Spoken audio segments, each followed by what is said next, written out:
Bonjour tout le monde, ici Monsieur Cacahuète. Ce soir nous sommes vendredi 21 septembre 2018 et il est 22h45. Je vais essayer de ne pas parler trop fort puisque Zuglut et mon fils dorment déjà. Ce soir donc je vais vous parler du DVD Rango. Alors Johnny Depp et Rango, c'est au niveau des voix en VO. Il s'agit d'un film d'animation sorti en 2011, possibilité de voir en VF ou en VOSTFR, donc nous on l'a vu en VF. À savoir que ce qui est intéressant, c'est au démarrage du film, enfin lorsqu'on arrive dans les menus, on a le choix entre la version cinéma ou la version longue. Et il nous est précisé que des scènes supplémentaires sont ajoutées et une fin inédite. Alors là, ils nous disent il n'y a pas de lézard, c'est du grand art, donc c'est une petite réplique, une petite critique par Studio Stiny Live. Alors, au niveau du scénario, donc c'est écrit.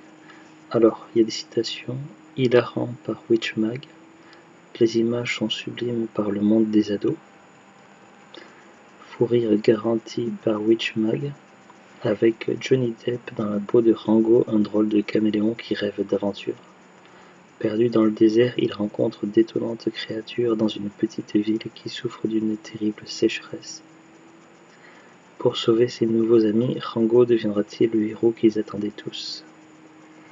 Grâce à une animation époustouflante, la ruée vers l'eau de Rango est un pur régal.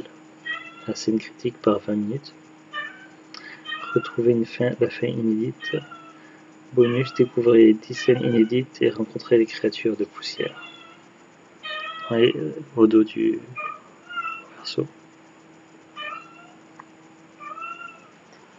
Voilà, c'est Carla qui appelle parce qu'elle a envie de jouer. Donc Rango, c'est un film d'animation de 2011. Moi je l'avais découvert au cinéma à l'époque, j'habitais en région parisienne, en Ile-de-France, et je l'avais vu sur Paris, dans un cinéma des Champs-Élysées je crois. Je sais plus depuis combien de temps il était en salle, mais voilà, je l'avais vu à l'époque, je sais pas, je me baladais comme ça dans la rue, et puis je me suis dit, si je regardais quelque chose de cinéma pour me changer d'idée, puis du coup j'étais allé voir Rango, et j'avais bien aimé. Finalement, donc ça c'est un DVD qu'on a acheté il y a peu de temps, je sais plus, il y a quelques semaines je crois, Zuglut l'avait trouvé en brocante, neuf sous blister. Et donc quand mon fils est à la maison, donc le soir c'est lui qui choisit le programme au niveau des films ou films d'animation qui sont de son âge, évidemment on l'a trié et il choisit parmi ce qui est de son âge. Et donc il avait décidé de choisir Rango. Bon, je m'en doutais un peu qu'il choisirait rapidement de voir ce film là, parce qu'il adore tout ce qui est lézard, caméléon, reptile, tout ça. Voilà, il nous a dit tout à l'heure que, enfin il m'a dit tout à l'heure que ses deux personnages préférés dans le film c'était le poisson, le petit jouet en plastique de Rango, le poisson, voilà, et aussi le serpent, parce qu'il y a plusieurs méchants de l'histoire et dont un serpent. Bon, Carla elle fait un peu de bruit ce soir. Alors donc c'est vrai que le synopsis au dos ça ne nous dit pas grand chose en fait. Donc je vais faire un petit peu le résumé.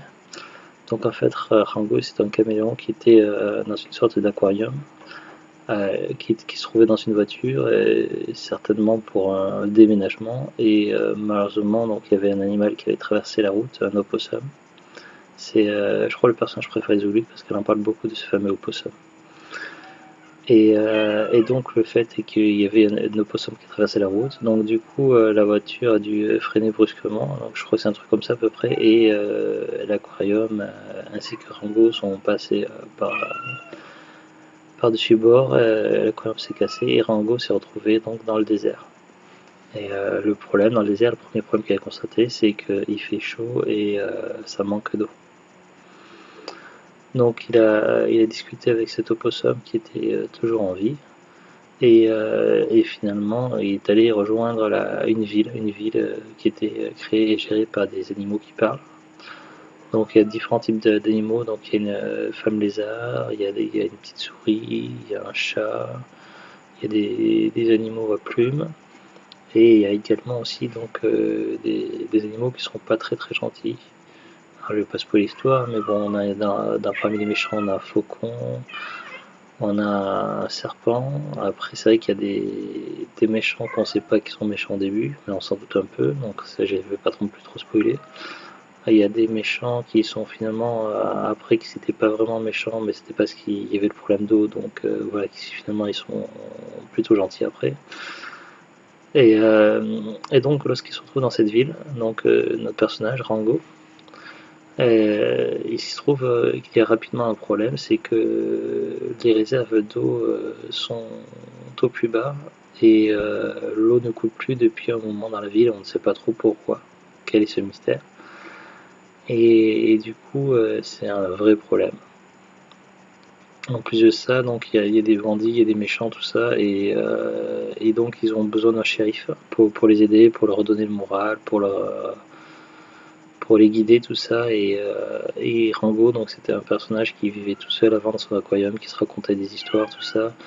Et donc il a joué le jeu comme ça, sans leur dire la vérité sur lui, et donc il s'est improvisé en quelque sorte shérif par un concours de circonstances.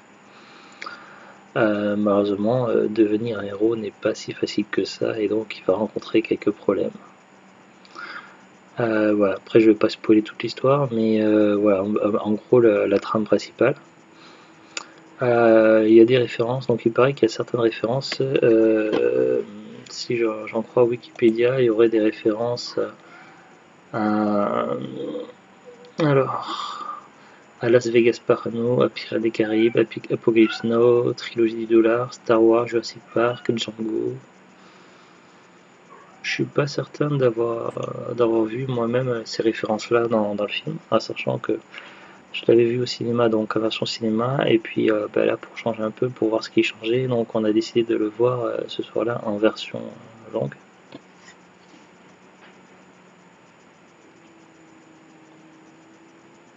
C'est Kara qui joue à quelque chose. Et donc voilà, donc je regardais le chat, je me demandais ce qu'il faisait.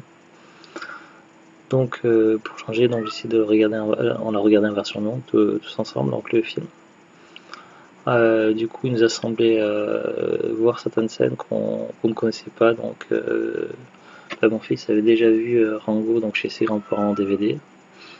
Zoglut avait un DVD de Rango autrefois. Et moi, j'avais vu une fois au cinéma. Et certaines scènes, on n'était pas sûr. Et une scène, on était sûr qu'elle était inédite, la scène de la fin. Après, donc, on a regardé dans les bonus avec mon fils. Et il y avait un accès aux scènes inédites en VOSTFR, et ces scènes-là, donc ça recense toutes les scènes inédites, et ces scènes-là, elles étaient présentes dans le montage du film version longue que l'on a vu, et en VF, parce que nous on a vu tout en VF. Donc c'est intéressant parce que c'est pas tout souvent que dans les films en fait que les scènes inédites souvent elles sont uniquement dans les bonus, elles sont pas incluses dans le montage, et quand ils incluent le montage, on n'a pas la VF, donc ça passe de VF, VOSTFR, VF, etc. Tandis que là tout le montage est fait proprement en VF, donc ça c'est plutôt cool. C'est quelque chose que je trouve qui est intéressant à signaler. Après, donc, dans les références qu'ils ont dit sur Wikipédia, donc moi je les ai pas détectées, ils sont peut-être.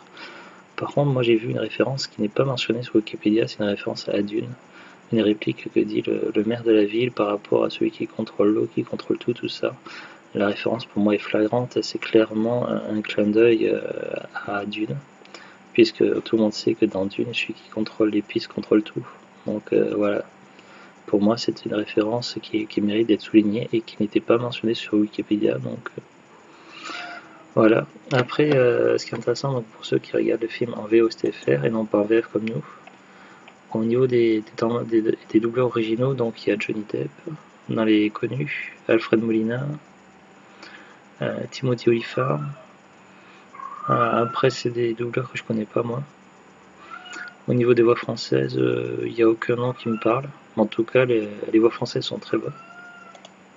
Il n'y a pas de souci là-dessus. Et puis voilà, donc j'ai bien aimé, donc c'est tout public. C'est peut-être pas un film que je reverrai 15 fois, mais bon, à l'occasion, pourquoi pas. En tout cas, ça m'a fait plaisir de le voir en version longue. Et aussi, à savoir ce qui change aussi au niveau de la version longue, c'est la fin inédite comme c'est écrit ici. Effectivement, donc il me semblait que lorsque tout était réglé dans la ville, ça s'arrêtait là dans la version cinéma. Sauf que dans la fin inédite, en fait, la ville est renommée, donc il y a un change de nom par rapport au fait que l'eau est revenue. Et puis donc on les voit se baigner, tout ça. Enfin voilà, je veux pas non plus spoiler, donc, mais voilà. La fin, la nouvelle fin est assez intéressante. Dans l'ensemble, j'ai bien aimé. Mon fils a adoré, il a demandé quand c'est qu'il y aura une suite. Malheureusement, je ne sais pas si c'est prévu. Et The Glut, elle a eu un peu de mal à tenir parce qu'elle était fatiguée ce soir. Et puis elle connaissait déjà l'histoire principale parce qu'elle avait déjà dû voir plusieurs fois la version normale. Mais je crois qu'elle a quand même bien aimé. Voilà. Sur ce, on se retrouve prochainement pour de nouvelles vidéos. Je vous dis à bientôt et au revoir. Au revoir.